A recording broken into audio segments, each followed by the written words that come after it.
Ladies and gentlemen, welcome to a very special edition of the Winner Circle podcast with Nicholas Camby and Anthony Furman. This is the final edition before Clash on the Coast 2022.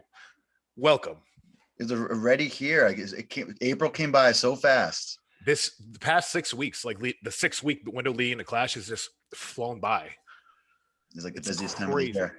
Speaking of flying by, someone just flew by across the continents here. You were just on vacation in Jamaica, weren't you, Nicholas? Of course, it was a lovely family trip. 2.5 years in the making, and it was great that all 17 of us could get together for about a week or so to really kind of spend time. A lot of my Canadian siblings couldn't really leave the country for a while because of COVID. So it was great that we were able to kind of come down, and finally the restriction got lightened. So we were all able to come together, but it was a nice little trip and nice and rested before the big training cycle going forward the last couple of weeks, which is generally the peak week or the peak cycle.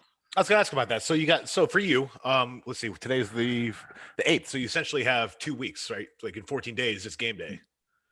So what are you doing what did you do when you got back at the beginning of this week? So it's starting to work towards the peak. So the first week is a little more towards kind of volume, but kind of heavier volume that I have done the previous 7 or 8 weeks prior. And then starting tomorrow, I have a fun training day with Mike O'Connor and Jeff Lee up in Massachusetts. But we are doing a lot of the events. So a lot of top sets for a lot of the events for the finals. And then I'm also have a training session on Sunday, and I believe I'm going to go Tuesday, Wednesday, Thursday. But those are going to be like the final peaking events. So this is where execution is everything. So for those watching at home, what Nicholas is describing is it's a kind of a concept called purposeful overreaching, functional overreaching. What he's doing is he's peaking to the high point to taper down. So he's hitting the high point early, right? Technically peaking early, but he's doing that so he can kind of taper down and then come back a week later at hopefully a higher point than when he hit 2 weeks ago. So that's the idea behind the functional overreaching. Science. Yeah. So very excited, but this has been, even every prep I would say it was a tough prep, but I would say this is probably top 2 most challenging prep I ever had. Of course, not mentally, or not just mentally, but physically, just covering a little nicks and knacks, little injuries. Well, and I don't envy you guys having to train for 11 events. Well, 10 events, but it's almost events. like close to 20 implements. So it's a lot of work. There's so many medleys. It's like 30 events within 10 events almost. Yeah, very, very athletic show, right? Very similar to, of course, World's Strongest Man, and of course, different from like an Arnold Classic per se. Yeah. But for the most part, very excited, very determined. But in the past, and even during even the last like 2 or 3 weeks, and I know a lot of the other Clash competitors would be listening to this. It's okay to feel tired. It's okay to feel, I would say, almost second guessing yourself. Sometimes this is where the confidence gets a little wishy-washy. It's like, am I as good as I thought I was when I started this 12-week prep? But it's just one of those things where you got to stick to the plan and keep executing. Don't just think about the end goal, but just think of what you got to do hour per hour, day by day, week by week. Put yourself on that platform, smell the ocean. You have to smell the rubber, smell the weights, then fully immerse yourself. So you've already lived that moment a million times. So it's not a surprise. So I think everybody's kind of hurt, beat up. Again, second guessing, but so you are dealing with something on a psychological level that none of these guys are. What's that? You are the man at 105. You are the top of the food chain. Now you were going into Worlds, but that was kind of like the last piece of the puzzle for you, right? To prove to yourself, like, I am the man, right? So now this is really your first competition after proving to yourself that you're the man. So how are you dealing with that? You know what I'm saying? So I think if I can start this prep over again, I might have done a few things differently, but I probably started a little too fast, gun ho. But this is why we always encourage people to compete more often than not, because when you compete, you figure out things you should have done better, and then going into the next prep, and then you implement those new changes going into other training cycles and other contests. So, but to answer your question, I feel like I have nothing to prove, but also everything to prove. So it's a Yeah. weird dynamic where Isn't it? It's that you're like, I'm the best. What do I have to prove to you? But also like, I've done all the, of course, won like 3 major contests, but also it's like, have you done it more than 1 year? Right. So it's also, it's a very weird dynamic, but I just want to put on a good show and show why we're an exciting class to watch, especially entertainment wise on ESPN. want to take home that big money. Yes, sir. Speaking of big money, I hear there's you were thinking about announcing some prize money for the women. Yeah, I feel pretty confident, and everyone at home realize these numbers may go up, but they're not going down. So these are the baseline numbers we've been able to 100% stamp our name on. For the men, it's going to be very similar to last year. They're getting 10,000 for first, 3,000 for second, 2,000 for third. Wow. Now for the women, this is where I'm excited. Our sponsor, we accept sponsors from across sports. Doesn't even have to be in the sport. We've had sponsors come in and donate directly to the women's prize pool, which has elevated their prize pool above the men. So for the 82 kilo women, there's a total of 20 grand, 12 grand to the winner, 5 grand to second, 3 grand to third. Wow, that's probably one of the highest in the world for I think that's contests. Don't quote me. It's either like top 2 or the most that strong women has been paid in the history of the sport for one weight class. Now combined, it's different, but for one weight class, I think I could be wrong. Please tell me if I'm wrong. I know you will anyways. I don't think you're wrong, Anthony. It's not too shabby, and I think I'm excited. Right step. And the best part is just these ladies, they've worked so hard for years, and now it's finally their chance. Even with you guys last year, I mean, starting last year, but continuing, the years and years of work, and finally it's payoff. That's where I get out of it. That's the satisfaction I get. It's yeah. Now, one of my questions: any contenders on the women's side? Anybody you're looking forward to? I tell you what I'm looking forward to the most, and I think everyone is Nadia and Melissa head to head in a weight class show where it's not open. I mean, they're the top 2 dogs in that weight class, and they haven't went head to head except in that Wush show. Oh wow, that is true. And then Mel won the first time around, right? Yes, Mel beat her at Wush. Okay. But I mean, Nadia came back from Wush. It looks like she learned a lot. She focused in. So I don't know what's going to happen. And they're both going for records on Friday before competing on Sunday. Wow. Phenomenal athletes. I don't know. It's crazy. I think you can't count out someone like Donna Moore too. I think she's going to be bringing a big package, but I think, of course, she's been struggling the last few contests, but I think she has something to prove as of late. So I'm excited for her. And for everyone home watching, no, I'm not going to tell you who isn't coming. If they want to tell you, they can tell you. I'm not doing it. That's true. So if we talk about the ladies on here and they're not coming, that's not my fault. But we also did get some clash questions from the fans. We did. You want to start with yours? Yeah. So I got some good ones. Thank you, everyone, for these wonderful questions. By the way, they were all very, very straightforward, and they weren't trying to be funny at all. Ooh, when is Camby's deadlift program coming out? Ooh, great question, Anthony. Something I was looking forward to working on probably after Clash. I'm going to probably take some time off, I think, going forward, probably until like the off season, maybe have a little more of a relaxed summer. So I'd probably a good time to put out a deadlift program then. And for those who watch at home, this is a big deal. It's important because Nick never had, he coming up, he didn't have the best deadlift. It used to be a running joke between us. He'd kill me in the press and I'd kill him in the deadlift. And now I bow down to Nick's deadlift. Nick has a world-class deadlift. So this is something that when he drops, y'all should pay attention to. So I think I'll probably combine it into like a leg day. So probably be like a squat and deadlift program, but that's what I had envisioned going forward. Oh yeah. Good. That's good info. Let's see here. Let's see another one here. Ooh. As the sport gets heavier, is there a need for a lighter on-ramp opportunities? Now, on-ramp is a popular term in CrossFit gyms. Usually when you sign up and you don't have experience, they on-ramp you into the gym. Okay. To me, I think that kind of novice that exists already. A lot of gyms will have strongman Saturdays. Yeah, that too.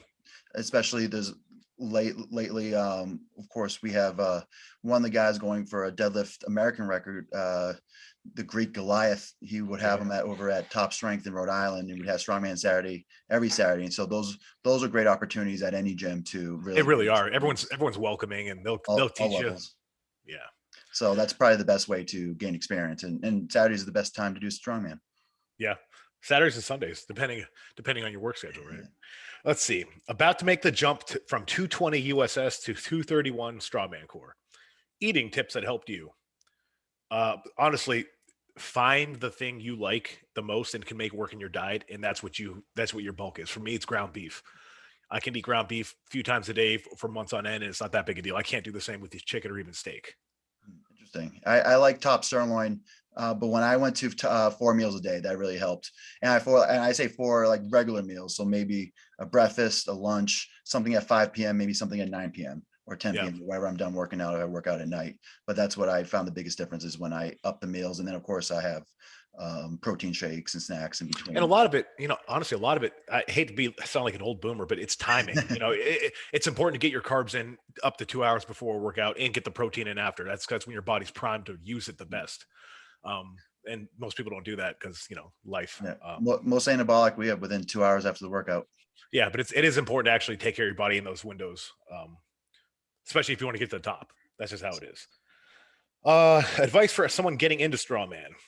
I think the on ramp and strongman Saturday thing. I think that's pretty good advice. Compete often. That's my favorite.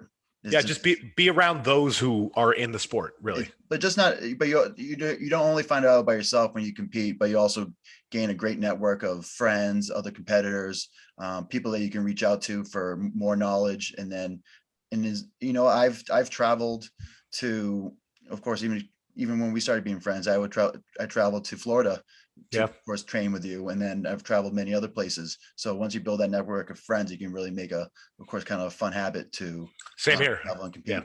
Yeah, I've traveled all over the place. It is fun. One more. I got one more.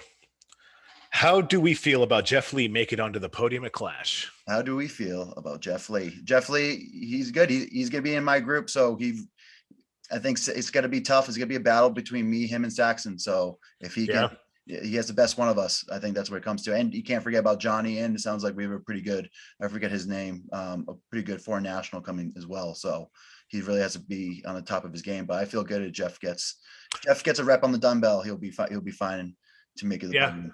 I agree. I think if Jeff makes it out of the heats and doesn't zero the dumbbell, I think he can podium. Well, I'm helping him with the dumbbell tomorrow. So yay. So Fred, see, this is how I love this sport. So all right, in good hands.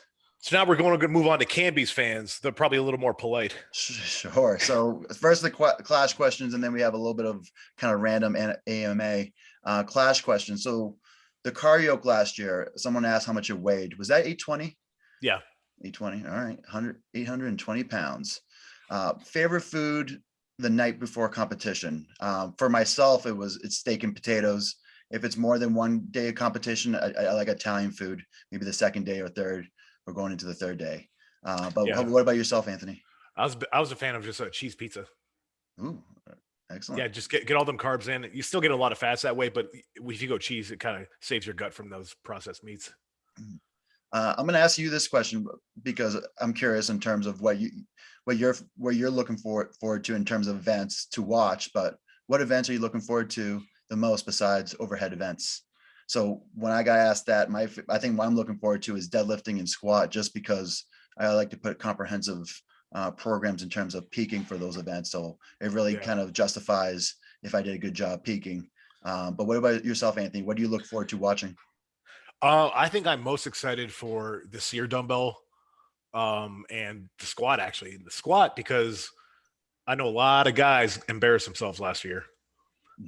So I see the fire in it. And I can't wait to see everyone come back this year and make that squat their bitch. Yeah, I think part of it is guys didn't back squat a lot, until it's in a comp, right? And now they have the whole year they knew it was going to be in a comp. So that's gonna be a fun event. I got asked, who are the top contenders for Clash 2022? So I have a interesting answer for there, because I would want to say more names, but some of the names are all in kind of one group, right? Because you want to think of someone that's well-rounded, but also can excel in the final events. So my first pick is going to be Richie. And then my second two are the two that went out of group one. So between Darren, Isaac, and Mike O'Connor. And then my next two are going to be the two that went out of group four. So that's either Justin McKeegan or Isley. I think my Isley might struggle on the dumbbell, but he's going to be great on the other four events. So he could really push for top 5, top 6, and especially when there's 12 competitors. So That's kind of my top 5 right now. But it's hard. So I'll have to give you an example. You know, I would think a bet man would say Kevy's a heavy favorite going into Clash overall. And I'll tell you what, I've thought about it, and there's scenarios in which Camby doesn't make it out of his heat. And that's reality because of how this is structured and how the sport is. And so it's hard for me to pick anybody because I'm just going to get it wrong anyways. it is tough. You know, we got to look at one event at a time. I'm not like, of course, I want to maximize my time doing the final events, but I also got to focus on the qualifying. So yeah, who knows? All right. So we got the AMA questions. First question: are bonita fish big? But I think they're huge. They're one of the biggest fish. They're trophy fish. Have you ever been to South Florida during the bonita run? It's from Step Brothers. Yeah, well, that's what I got. All right, see, you notice how I worked it through my head till I remembered what it was from. If you could lift any overweight celebrity, who would it be and why? Louis Anderson, so I can hear him going, hey, when you press him. I would say Jonah Hill from Moneyball because I feel like that's like the thickest Jonah Hill. Yeah, but I feel like you couldn't get a grip on him. It would just melt over your hands like butter, like soft butter.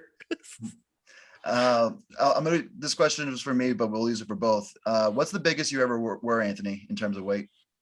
My biggest ever, I got up to 278 for Arnold, South Africa.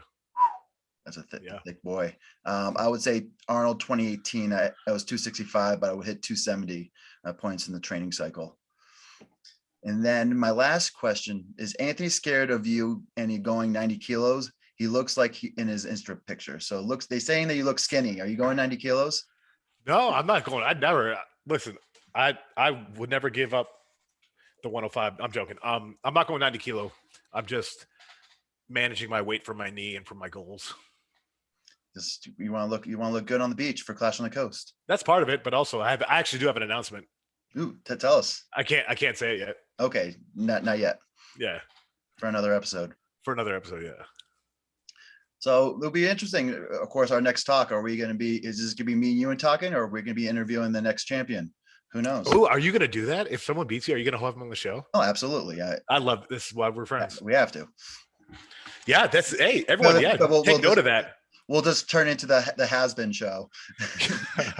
the former winner circle. No, yeah. Next time we talk, it's either going to be you as champion or someone else. That's pretty cool. Mm-hmm. And then I got another question in terms of like what shows am I playing next? I think I'm going to go for probably America's Strongest Man and World's Strongest Man, or probably definite in October and November. So October, America's Strongest Man will be in Nashville. So that'll be very exciting. Yeah. Of course, hosted by Strength Lead. So we'll see what events come out for that.